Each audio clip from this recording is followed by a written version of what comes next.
నమస్తే సార్. నమస్తే.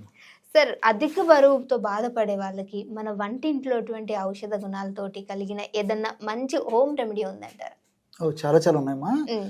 సో ఈ మధ్య కాలంలో ఈ యొక్క సమస్య మరీ విపరీతంగా పెరిగిపోతూ పెరుగుతుంది. చాలా ఇబ్బందికరంగా పరిణమిస్తుందమ్మా. హ్మ్. సో చిన్న వయసు నుంచి ఈ సమస్య మొదలై ఇంత ఒటుంటింత ఎన్నో చందాన హ్మ్. ఆ సమస్య మరీ తీవ్ర రూపం దాల్చేసేసి ఆ వెయిట్ అధికంగా పెరగడం వల్ల అనేక రకాలైన ప్రాబ్లమ్స్ అమ్మా. హార్మోనల్ ఇంబ్యాలెన్సెస్, మోకాళ్ళ నొప్పులు, హ్మ్. తర్వాత ఈ షుగర్ రావడము, ఇలాంటి అనేక బీపీ రావడము, ఇలాంటి అనేక రకాలైన సమస్యలు కూడా వస్తున్నాయమ్మా.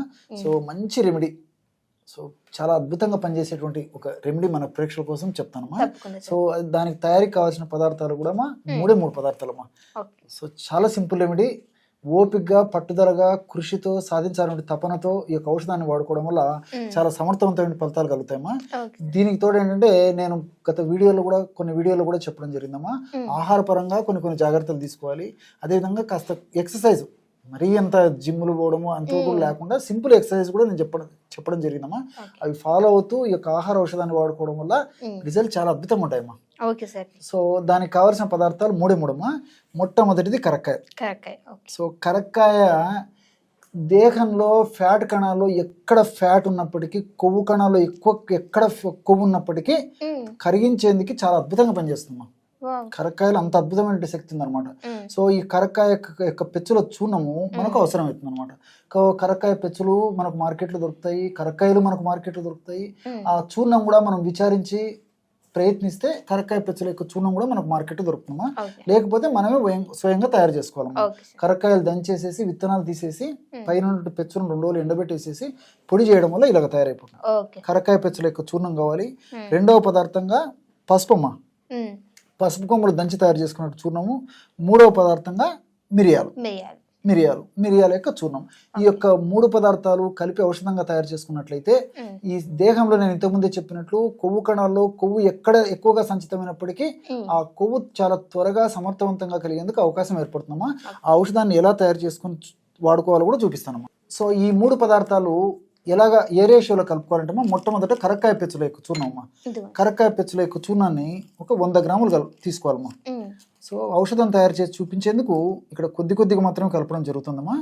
మన ప్రేక్షకులు ఈ యొక్క ఔషధాన్ని వాడదలిచినటువంటి వాళ్ళందరూ కూడా 100 గ్రాములు కరక్కాయ చూర్ణం ఈ విధంగా కలుపుకోవాలి ఏమా. రెండవది వచ్చేసి పసుపు చూర్ణం. పసుపు చూర్ణాన్ని ఒక 25 గ్రాములు కలుపుకోవాలమ్మా. సో 100 గ్రాములు కరక్కాయ చూర్ణం అయితే పసుపు చూర్ణం ఒక 25 గ్రాములు కలుపుకుంటే సరిపోతుంది. అదేవిధంగా మిరియాల చూర్ణం అమ్మా. మిరియాల చూర్ణాన్ని ఒక 25 గ్రాములు కలుపుకుంటే సరిపోతుందమ్మా. సో కరక్కాయ చూర్ణము ఎక్కువ తీసుకోవాలి, ఇక పసుపు చూర్ణము తర్వాత యొక్క మిరియాల చూర్ణాన్ని తక్కువ తీసుకుంటే సరిపోతుందమ్మా.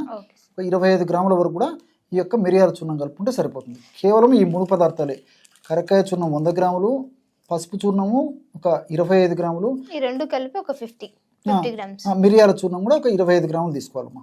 సో ఈ 3 పదార్థాలు బాగా కలపడం వల్ల ఈ ఫ్యాట్ను కరిగించేందుకు, వెయిట్ లాస్ అయ్యేందుకు చక్కటి అద్భుతమైనటువంటి ఔషధం రెడీ అయిపోతుందమ్మా. ఇంతకుముందే చెప్పినట్లు కరక్కాయ వెయిట్ లాస్ అయ్యేందుకు చాలా చక్కగా ఉపయోగపడుతుంది. అదేవిధంగా ఈ పసుపులో ఉన్నటువంటి కుర్కుమిన్ అనేటువంటి రసాయన పదార్థం వల్ల కూడా ఈ యొక్క వెయిట్ లాస్ అయ్యేందుకు చాలా చక్కగా ఉపయోగపడుతుంది. మూడవ పదార్థంగా వాడేటువంటి మిరియాల్లో ఉన్నటువంటి పెప్పరిన్ అనేటువంటి రసాయన పదార్థం కూడా ఈ వెయిట్ లాస్ అయ్యేందుకు పరోక్షంగా చాలా చక్కగా ఉపయోగపడుతుంది. కారణం ఏంటంటే ఈ మిరియాల్లో ఉన్నటువంటి పెప్పరిన్ అనేటువంటి ఈ యొక్క పదార్థం ఏదైతే ఉందో ఈ యొక్క పదార్థాన్ని మనం ఈ పద్ధతిలో తీసుకోవడం వల్ల మనకు అధిక ఆకలి తగ్గుతుందమ్మా. సో మీరు గమనించి ఉంటారు, వెయిట్ ఎక్కువ ఉన్నటువంటి వాళ్ళలో ఆకలి ఎక్కువగా అవుతుంటుంది. ఆకలికి ఆహారం తీసుకునే కొద్దీ వాళ్ళు మరింత వెయిట్ పెరిగిపోతుంటారమ్మా. కాబట్టి ఈ మిరియాలు ఆ విధంగా కూడా పనిచేస్తాయి. ఎప్పుడైతే ఆకలి తగ్గుతుందో అప్పుడు పోషకభరితమైన ఆహారం తీసుకున్నప్పుడు మరి అది కొవ్వుగా మారకుండా ఉండి ఉన్నటువంటి కొవ్వు కూడా కరిగేందుకు అవకాశం ఏర్పడుతుంది. కాబట్టి చాలా అద్భుతంగా ఈ యొక్క ఫార్ములా ఔషధం పనిచేస్తుందమ్మా.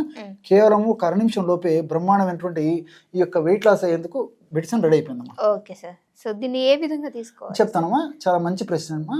సో దీన్ని ఏ విధంగా వాడుకోవాలంటే మజ్జిగ అనుపానంతో వాడుకోవాలమ్మా. మజ్జిగ. సో దాన్ని కూడా ఎలా వాడుకోవాలంటే పల్చటి తాజా మజ్జిగ తీసుకోవాలమ్మా. అంతేగాని మజ్జిగతో వాడమని చెప్పేసి చిక్కటి మజ్జిగ చాలా మంచిగా తీసుకొచ్చారమ్మా. ఇలా ఉండాలమ్మా. సో పల్చటి మజ్జిగ ఎంత పల్చగా ఉంటే అంత రిజల్ట్స్ బాగుంటాయి అనమాట. సో ఇలాంటి పల్చటి మజ్జిగ ఇంచుమించు 150 ml నుంచి 200 ml వరకు తీసుకోవాలమ్మా. ఎగ్జాక్ట్లీ ఒక గ్లాస్ వరకు మజ్జిగ తీసుకొని ఇందులో మనం తయారు చేసి పెట్టుకున్నటువంటి పౌడర్ ఏదైతే ఉందో అది సమస్య కొద్దిగా ఉంటే ఒక 1/4 టీ స్పూన్ పౌడర్ సరిపోతుందమ్మా. సమస్య మరీ ఎక్కువ ఉంటే 1/2 టీ స్పూన్ వరకు కూడా కలుపుకోవచ్చు అనమాట. ఓకే. సో 1/2 టీ స్పూన్ నుంచి 1/2 టీ స్పూన్ వరకు 150 మిల్లీలీటర్ల నుంచి ఒక 100 మిల్లీలీటర్ల మజ్జిగలో ఒక 1/2 టీ స్పూన్ నుంచి 1/2 టీ స్పూన్ వరకు ఈ యొక్క మనం తయారు చేసి పెట్టుకున్నటువంటి ఈ యొక్క చూర్ణాలన్నిటిని బాగా కలిపేసేయాలమ్మా. ఒక అర నిమిషం లేదా 1 నిమిషం లోపల కలిపేసేసరికి కలపడం వల్ల ఈ పదార్థం అంతా క్రమక్రమంగా ఆ మజ్జిగలో కలిసిపోతుంది అనమాట. కాబట్టి ఈ విధంగా పదార్థం అంతా బాగా కలిసిపోయిన తర్వాత ఈ యొక్క ఔషధాన్ని సేవించాలి. చూడమ్మా, అతి త్వరలోనే బ్రహ్మాండమైనటువంటి వెయిట్ లాస్ అయ్యేందుకు చక్కటి తక్ర పానీయం రెడీ అయిపోయిందమ్మా. తక్రం అంటే మజ్జిగమ్మా.